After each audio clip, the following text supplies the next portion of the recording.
love you, Governor!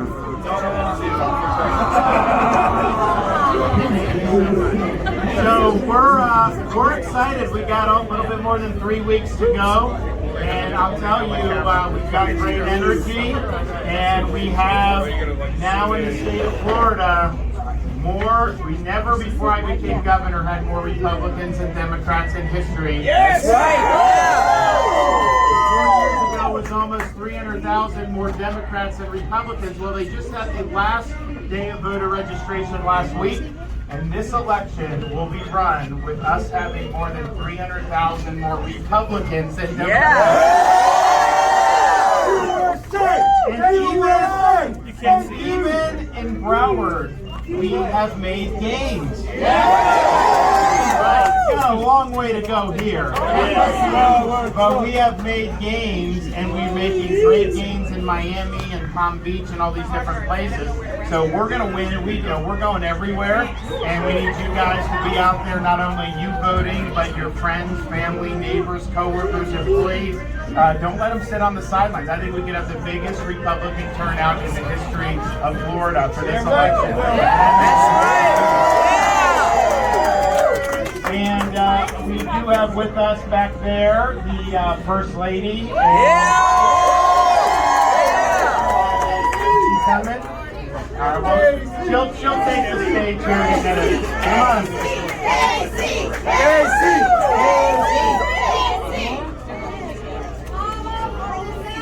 There she goes.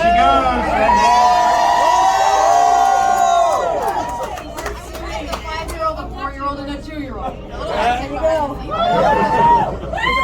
Well, we both really appreciate your support. We're happy that Florida is the place everyone looks to for leadership. That's right. That's right. Because of you, Governor. Very poorly in other states, and once they reach that threshold, the first place they think to come is to Florida for freedom. So we're going to keep it that way. We're going to make sure we keep the states going strong. We're not going to let them take it away from us. USA! USA! USA! USA! All right. Yes. I got to see. My phone died. Thank you, Governor. My phone died. I didn't take pictures. Joe Biden supports all of that. He's a good man. He's a great man. He's a great president. I can't wait for him to get down here. I need his help. I want his help. And he's the best I've ever met. I know this man. He offered me his lunch when he was campaigning for me a couple of years ago down in Florida. Yeah, that was inside, and that's inside Wings Plus, what you just saw. And then there's this huge crowd outside. I can't get outside. It's impossible, believe me. Maybe I can try it, but it's so crowded with people. Just a huge number. Oh, there's the mainstream media press there. There's no way that anybody ever going to stop.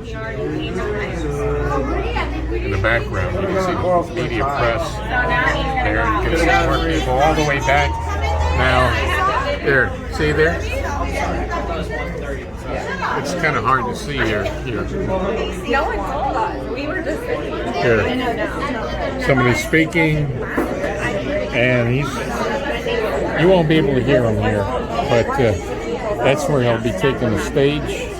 You can see how just a huge enthusiasm here in Florida. This is Coral Springs, Wings Plus. So maybe in the next few weeks, if I have an opportunity, I'll see about getting a Chris rally. It's probably going to be like 1/10 of this size, I guarantee you. Charlie, he offered me his lunch. Chris. He offered me his lunch. Please rise to your feet and give a warm welcome to the First Lady of Florida, Casey DeSantis, and the First Family of Florida.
so we can keep it that way.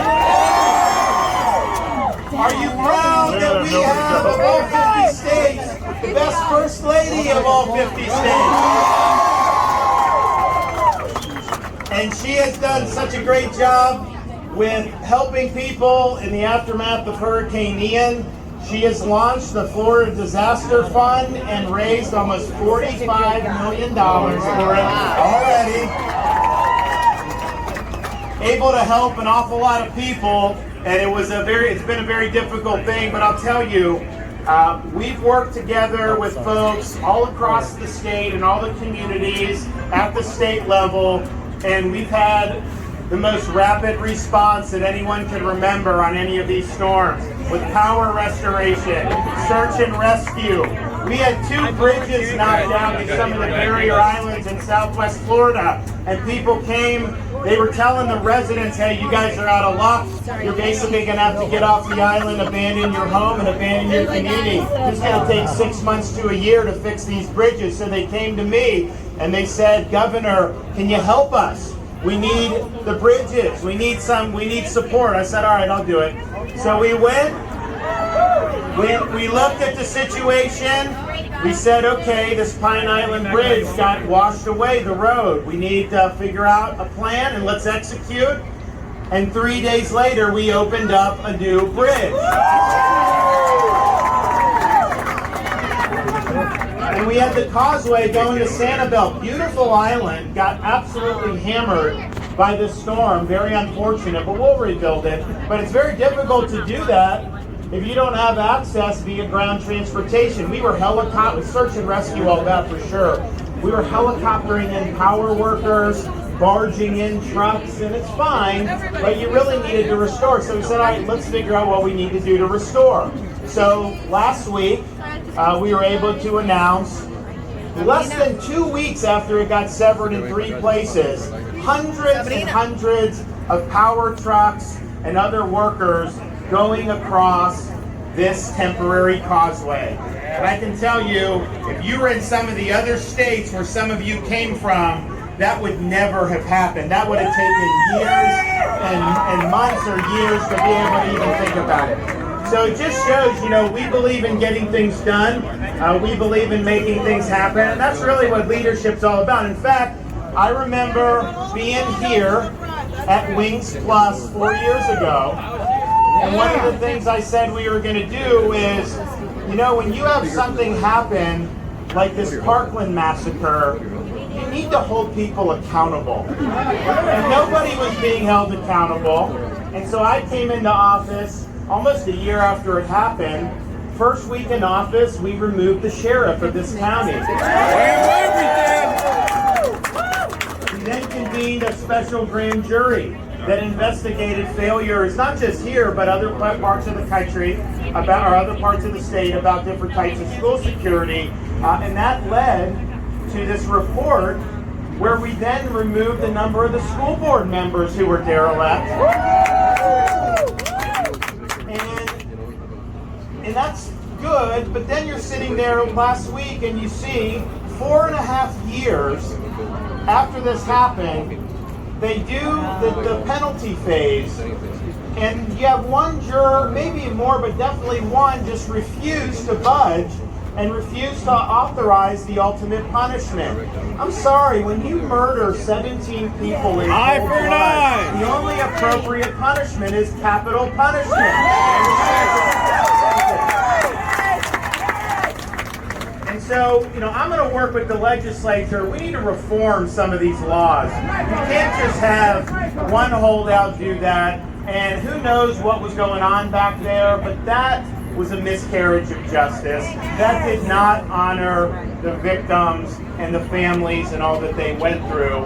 And I think we'll be able to do something legislatively. I hope they do this investigation. But it was very, very sad to see. It used to be in this country, if you had something like that happen, and everybody, obviously he was guilty. Everybody knew that. So fine, try to do an insanity defense, whatever. It's fine. But they would have done all of this, and he would have been put to death within 6 months. That's what used to happen. Now, this goes on and drags on for this time. And that is not, I think, a way to honor the rights of victims. And I want our criminal system not to be bending over backwards for the criminals, but to stand up for victims and victims' rights. And that's what we're going to do. He offered me his lunch. Nobody was predicting that there would be a global pandemic. And even if you would have somehow, a little angel would have told me that, I wouldn't have a million years thought that the fact that you have a new respiratory virus would have given license to governors around this country to lock kids out of school for a year, to ruin people's ability to earn a living and businesses and all this other stuff. And so we're here at Wings Plus, and the fact of the matter is, if we had done what a lot of these other states had done, a place like this would have been out of business for good. That's just the reality. It would have cost the state hundreds of thousands, if not millions of people whose livelihoods would have been harmed. You would have family businesses going under. And that is really what a lot of people wanted in Florida, because when I was standing up, my view was, it's not about me and it's not about me taking criticism. I'm willing to take the arrows because I got to do that in order to stand up for you. And that's what we did.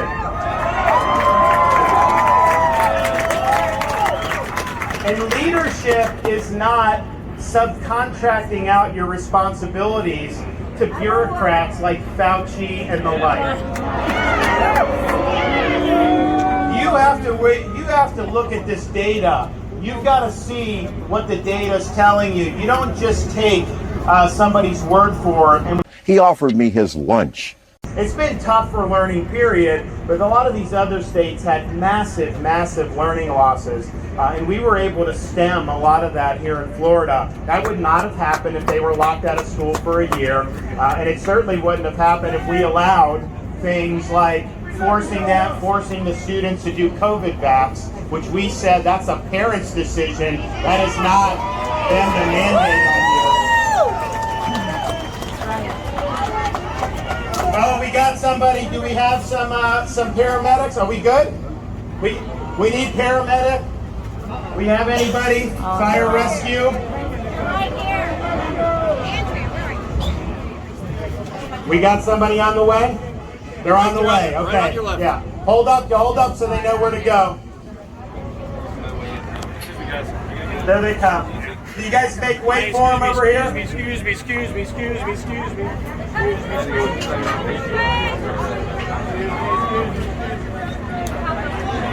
Hey, thank you.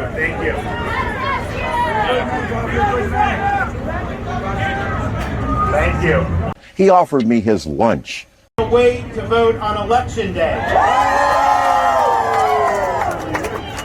How many of you will vote in person, but will do it early voting? Yeah, right here. How many of you didn't raise your hand on any of those options? You need to vote one of those options because those are the only three we have. But here's what I think.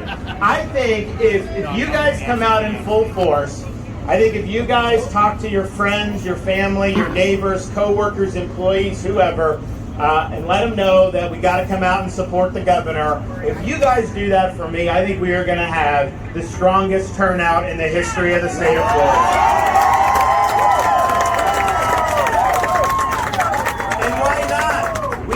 For law and order. We're not defunding police. We're not going to let rogue prosecutors not prosecute cases. We're going to make sure that we keep our communities safe. And we have done that and we'll continue to do that. We also understand law and order means we need a secure southern border. That affects every state in this country.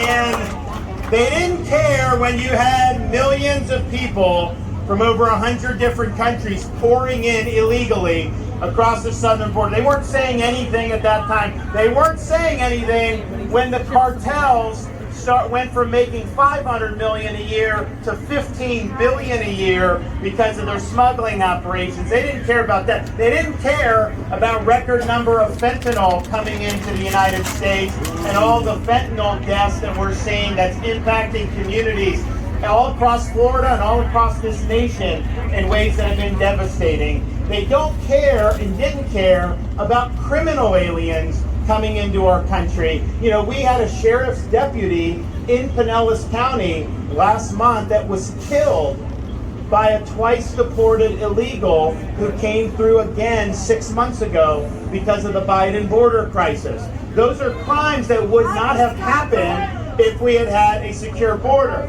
They only cared about this.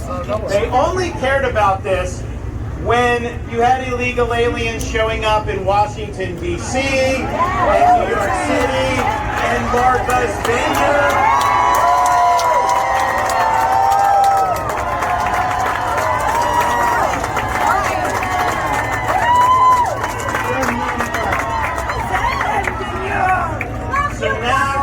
They're doing what they should be doing. They're going back and saying, you know, the policies that were in place first, like remain in Mexico, were working, and so they're moving back in that direction. I can tell you that would not have happened had you not seen it brought to the north. That's just the reality. They want to impose burdens on other people, but they don't want to have to live under the consequences of their own open borders policies. So we're going to continue to stand strong. We're going to continue to protect Florida. We will never allow this to become a sanctuary state.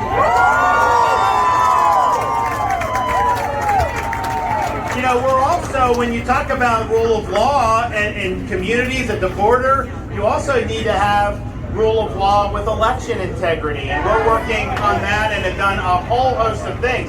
You know, when they had COVID hit, all these states started changing the rules. I think it was unconstitutional what they were doing.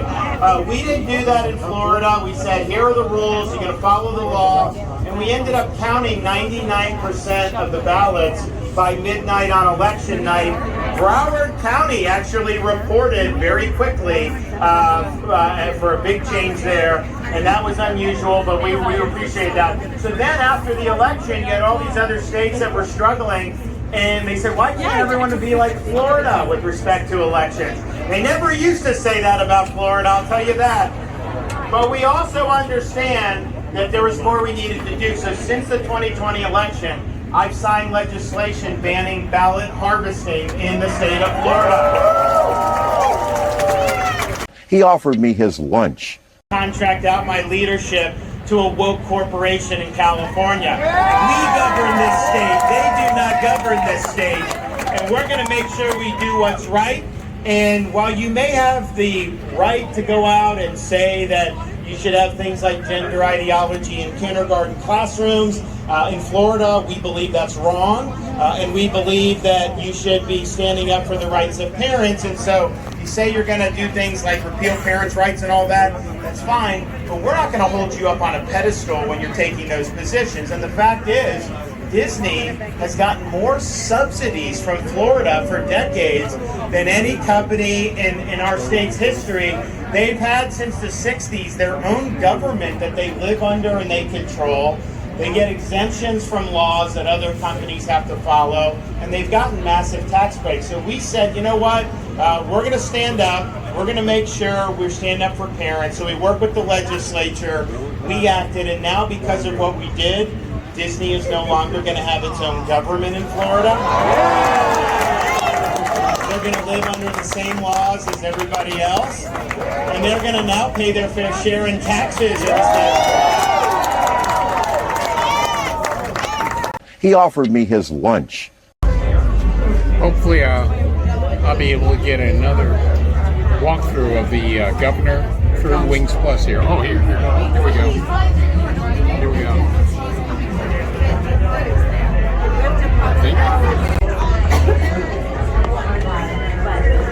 Here we go. Here we go.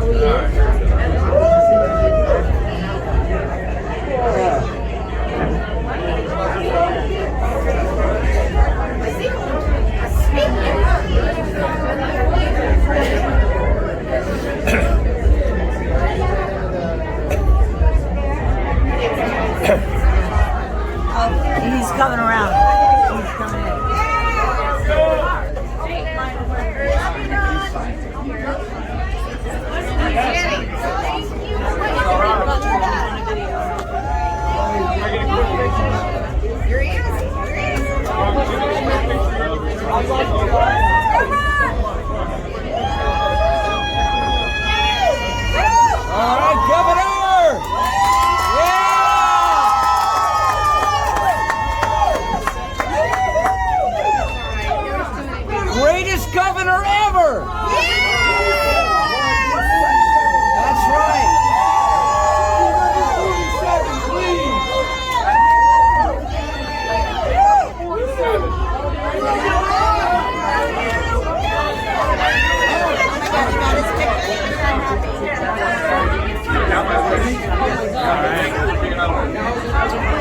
He offered me his lunch.